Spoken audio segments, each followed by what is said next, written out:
আগামীকাল ভোর 2:30টার দিকে দা মেস এলাকা দখল নিয়ে এক্সি গ্যাংয়ের সাথে এফএলই গ্যাংয়ের তুমুল সংঘর্ষ শুরু হয়ে যায়। এফএলই এবং এক্সি গ্যাংয়ের সংঘর্ষ চলাকালীন সেখানে সুবিধা নেওয়ার জন্য ফুলুক্স ফ্যালকন গ্যাংয়ের সদস্যরা সেখানে চলে আসে।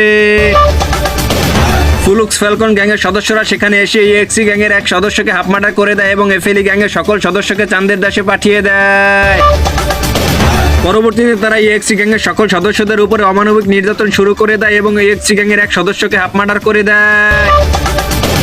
এদিকে নিজের গ্যাংয়ের ভয়ঙ্কর পরিস্থিতি দেখে এক্সি ফিলিকা সেখান থেকে গাড়ি নিয়ে পালাতে চেষ্টা করে, কিন্তু তিনি ব্যর্থ হয়ে যায়।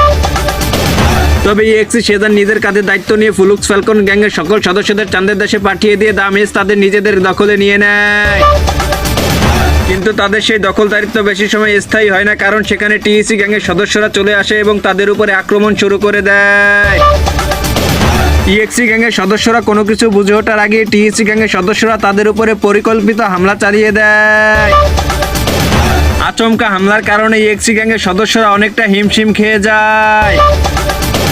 এদিকে ইএক্সি গ্যাংয়ের দুর্বলতার সুযোগ নিয়ে টিএসি গ্যাংয়ের সদস্যরা তাদের উপরে অমানবিক নির্যাতন শুরু করে এবং ইএক্সি গ্যাংয়ের এক সদস্যকে জায়গায় হাফ মার্ডার করে দেয়।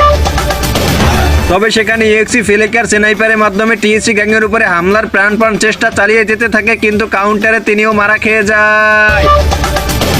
পরবর্তীতে ইএক্সি সেজান তার সর্বোচ্চটা দিয়ে আক্রমণ চালাতে শুরু করে দেয়, কিন্তু কুট্টুসের স্নাইপার শটে তিনিও হাফ মার্ডার হয়ে যায়।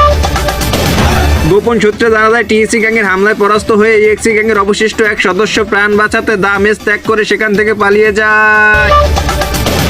অবশেষে ইএক্সি গ্যাংয়ের অনেক কষ্টের দখলকৃত জায়গা টিএসি গ্যাংয়ের সদস্যরা অনায়াসেই দখল করে নেয়।